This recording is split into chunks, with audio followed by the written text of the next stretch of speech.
Recently, there's been a drama that's become extremely popular. Even many of the boys in the class know about it, and everyone seems to really love one particular character from it. After a long discussion, the teacher finally decided to let Kitagawa participate in the competition. Now, there are two things you need to prepare. First, the costume. Second, your performance during the self-promotion segment. Participants will have to perform in front of student council members of the same gender, so during this time, you need to come up with a perfect performance that can win you first place. After understanding the rules, everyone became fired up with motivation. In this year's cultural festival, our goal is to take first place in both attracting customers and the beauty contest. Kitagawa, you'll have to give it your all in this cosplay. That's only natural, right? Suddenly, confusion spreads. Wait, what? Mary also made the costume? Everyone is shocked. No one expected that all the cute outfits Kitagawa usually wears were actually handmade by her. After returning home, the main character starts watching the drama Kitagawa mentioned earlier. Before he knows it, he's so moved that he ends up crying. The next day, he begins discussing the story with Kitagawa and finally understands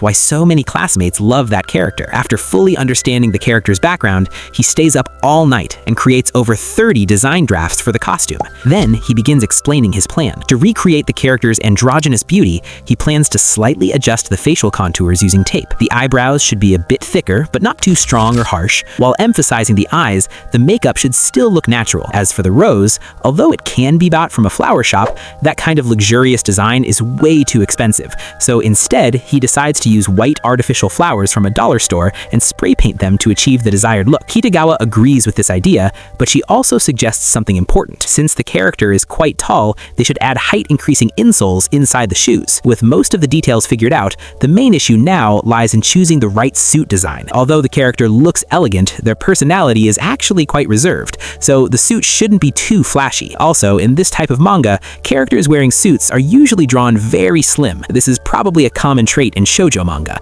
different from real business suits. It's more about enhancing body shape visually, but that creates a challenge. If a girl is cross-dressing as a male character, it might be difficult to recreate that straight masculine look. The main character starts imagining it in his head. Since Kitagawa has a very slim waist, he's unsure if the final outfit can truly achieve a convincing masculine look. This becomes his biggest concern. Still, he decides to do his best to perfect it. Kitagawa is surprised that Gojo knows all her body measurements so well and can say them so naturally. Then she asks, "So what do you think?" "I think you can win, but there are only 2 weeks left until the cultural festival." The moment time is mentioned, the main character's expression turns serious. Kitagawa has to focus on the beauty contest, so it's understandable if she concentrates on the costume, but he also has to help with class decorations. If he only works on the costume after finishing class duties, there will be even less time than before. Hearing this, Kitagawa falls into deep thought. Then, suddenly, she declares, "This time, I'll take full responsibility for the costume design.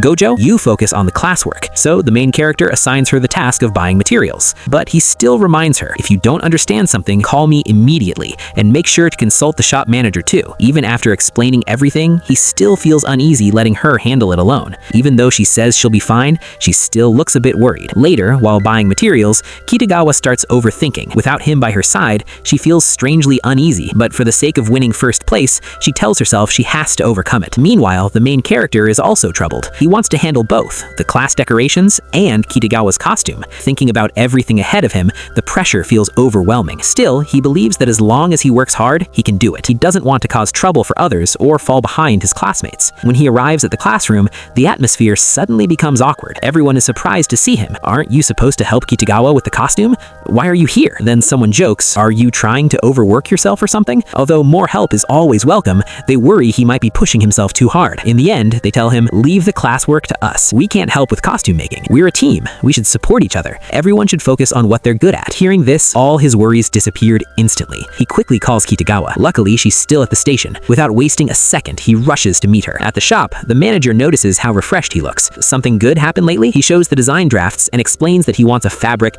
that's simple but slightly glossy. The manager immediately understands. "Ah, like a party suit." He then brings out a special fabric with a matte yet elegant finish. It gives off a luxurious, calm feeling, perfectly matching our concept. Although it's a bit expensive, Kitagawa doesn't hesitate. She's been working part-time, so she insists on using this material because it fits the character perfectly. Not too flashy, but still refined and beautiful. Seeing their excitement, the shop manager smiles warmly, hoping they can create an amazing costume together.